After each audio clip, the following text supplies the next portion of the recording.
Some people appear to have known the imminent future on that fateful day.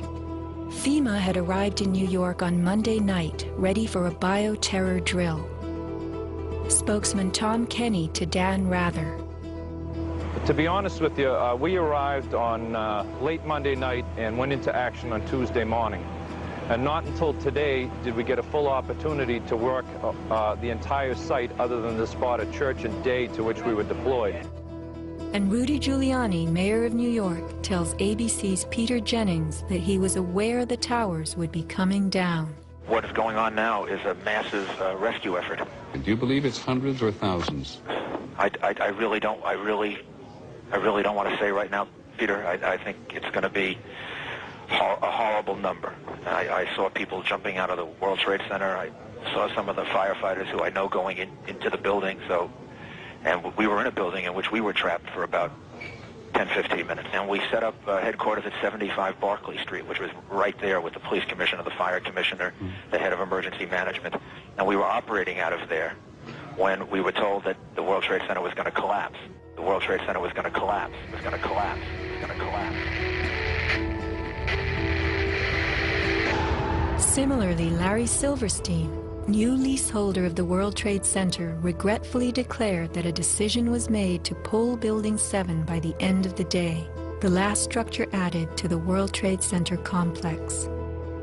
Let's hear Mr. Silverstein's actual words, delivered for our benefit in the 2002 PBS documentary, America Rebuilds. I remember getting a call from the fire department commander telling me that they were not sure they were going to be able to contain the fire. And I said, you know, we've had such terrible loss of life. Maybe the smartest thing to do is pull it. And they made that decision to pull, and then we watched the building collapse.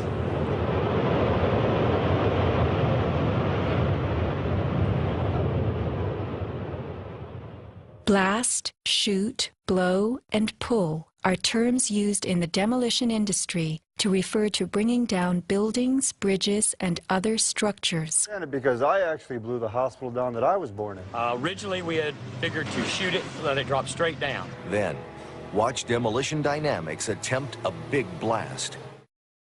And from Ground Zero's own post-disaster wrecking crew. By mid-December, the Department of Design and Construction had leveled World Trade Center buildings 4 and 5. Hello? Oh, we're getting ready to pull building 6.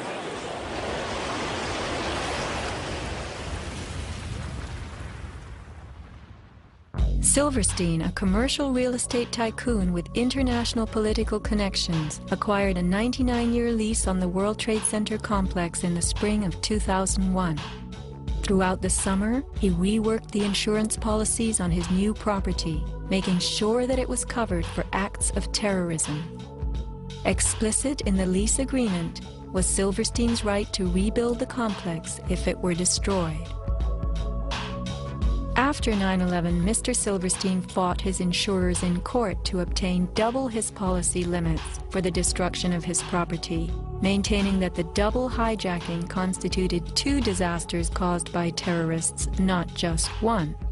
He won and was awarded over $7 billion, a magnificent return on his original $15 million investment. My first reaction is to think about the families of those people, the tragedy, the magnitude of it.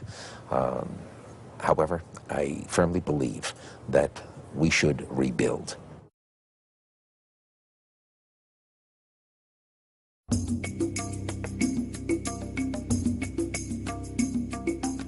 Just in the last few seconds, another building, building number 7, one of the buildings in support of the World Trade Center towers, has collapsed.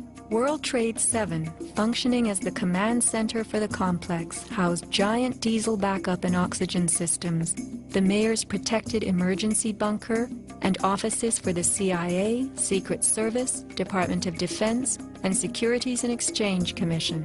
Its other tenants were insurance companies, brokerages, and banks. No plane hit Building 7, but at 5:20 p.m. on September 11th, it collapsed in a heap on the ground. Some damage to Building 7 is said to have been caused by debris from Tower 1. Though this New York Times article tells us Building 7 burned like a giant torch, the only visuals that exist are of unidentified smoke and a few small fires. Compare this to the wallops sustained by World Trade Center 3, 4, 5, and 6.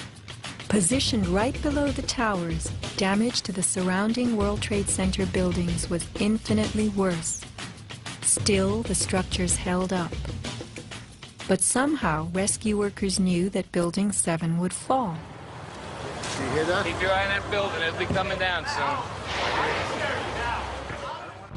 A 47-story skyscraper, Building 7 folded neatly in 6.5 seconds. A textbook descent right into its footprint.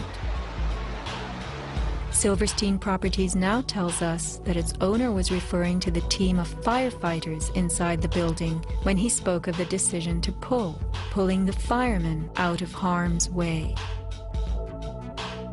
However, there were no firefighters in Building 7, according to FEMA, NIST, and Fire Chief Frank Fellini. They were ordered out at 11:30 that morning. 6 hours later, the building came down. You know, we heard this sound that sounded like a clap of thunder. Turned around, it looked like there was a shock wave ripping through the building, and the windows all busted out, and it was horrifying. About a second later, the bottom floor caves out, and the building followed after that. Radio host Alex Jones notes the mark of a classic implosion. This is a photo taken 1 second into Building 7's collapse. Notice the crimp. If we look at other controlled demolitions, we see that they first blow one of the central columns so the building falls in on itself. If you don't do this, the building falls outward and can damage surrounding structures.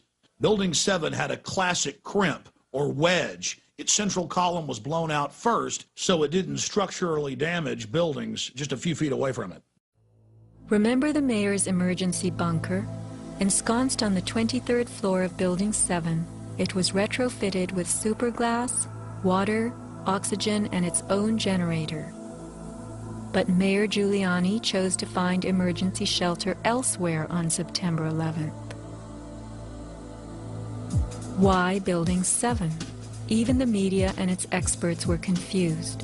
The History Channel interviews structural engineer Ramon Gilsans, who points out the obvious crimp and even speaks of the implosion.